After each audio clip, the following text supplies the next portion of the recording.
Welcome back. Total defense contract spending's up to $381.2 billion in fiscal year 2019. Spending's up 4%, but it's growing at a slower rate than it was before. Andrew Hunter is Senior Fellow at the Center for Strategic and International Studies. Andrew, welcome. Thanks for coming back on the program. This analysis that you and your team have done of defense contract spending is really insightful. What's your biggest takeaway? What do you think the trends here are that people should pay attention to?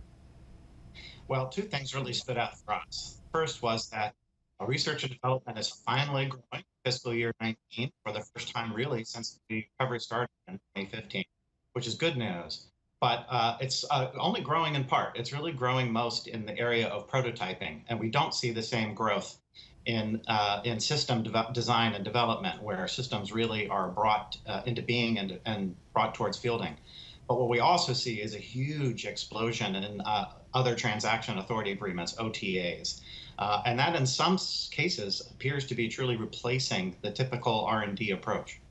What's your take on what that means for the future of developments of big systems? Is that primarily where you're seeing the OTAs? And what does that say about the way that people will think about developing these systems moving forward? Well, there's definitely a mix. So as of yet, we don't see a lot of OTAs that are delivering fielded systems. It's more in the early prototyping phase and in the component development phase. But the big question we have is, how are these prototypes going to make it into becoming fielded systems? And it may be that that they stay as OTAs. If you look, for example, in the Future Vertical Lift program, they're doing a second round of prototyping under OTAs. And it's possible that the Army would find itself in a position to procure those aircraft when they've done one more procurement phase. It's also possible that they'll feel a need to do an engineering, manufacturing, development phase, a short one, a more traditional approach to getting ready for production. And that's one of the big question marks we have right now.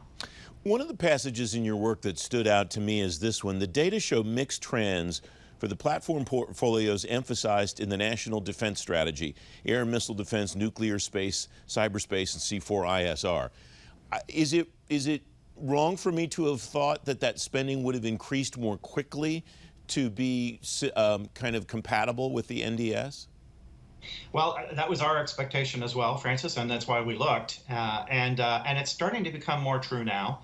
But in the early years of the recovery, the growth was almost entirely in aircraft.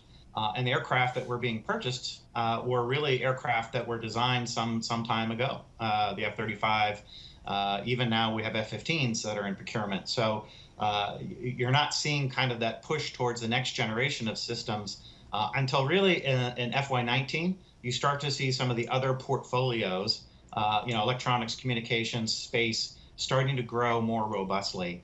So it's taken some time for the National Defense Strategy to really translate into resource allocation that we can observe. Has it taken a longer period of time, though, than one should think is reasonable, given the turn cycles, budget cycles, and procurement cycles in the department?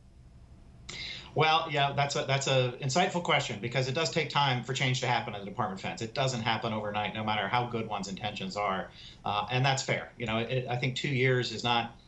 Sadly, it's not unreasonable of an expectation for how long a real change in resourcing can take to be put into place. The other point to make, of course, is that the department was very focused on what they saw as a readiness crisis in the initial years of the recovery, a crisis caused, in my view, by sequestration. So that was a demand for resources that could not be ignored. Another item that I saw in your work that seems to fit with the conversations that I've been having, at least with defense leaders recently, is this one: electronics, comms, and sensors increasing its growth 5% in fiscal 19. That's a reflection, it strikes me, of the work that the department's trying to do, especially on initiatives like JADC2. Is that right? I think that's exactly right. And, it's been building over time. So 5% doesn't knock your socks off, but it's been steady. It's been about 5% a year. And that means that the growth in electronics over 5 years has been pretty substantial. And other portfolios have really kind of risen and fallen in a much more jagged fashion. I mentioned that aircraft, took off when the recovery started. They then stalled out. And so aircraft as a portfolio are doing better overall than, again, total contract obligations. But they've dramatically slowed down in the last couple of years. And, we do have to wonder with some of these portfolios and with contract obligations overall, are we at a peak? Are we now seeing are we going to see it go down in the next several years? And that's one concern I have. We're at a historically high level of contract obligations to the Department of Defense's budget, and we're expecting budgets to flatten out, which paints a little bit of a concerning picture for the future. Aircraft procurement took off and stalled out. I see what you did there, Andrew. Nicely done. Another big bump that I see here is space system spending up 20% in fiscal 19. That's not just a reflection of Space Force, is it, either? No, I think it's a much broader trend. And it's fair to note as well that the data that we're looking at are unclassified data. And we know with space that there's a fair amount of classified expenditures that happen. So the growth in space, by all anecdotal accounts that I've heard, is actually even far more robust than what we're able to show in our data, and maybe goes back a little longer in our data. It's been puzzling to us that space has been a bit stagnant in our data for some years, but FY19, we finally saw the breakthrough. 30 seconds left. Is that a trend that you expect to continue moving forward in space? I think so. I mean, I think with what's on tap, you can kind of predict a little bit where things are going to head by looking at the program structure and where money is flowing and likely to flow. And I think we are going to continue to see growth in space contract obligations. Andrew Hunter, thanks very much as always. Great to have you back. Thank you, Francis.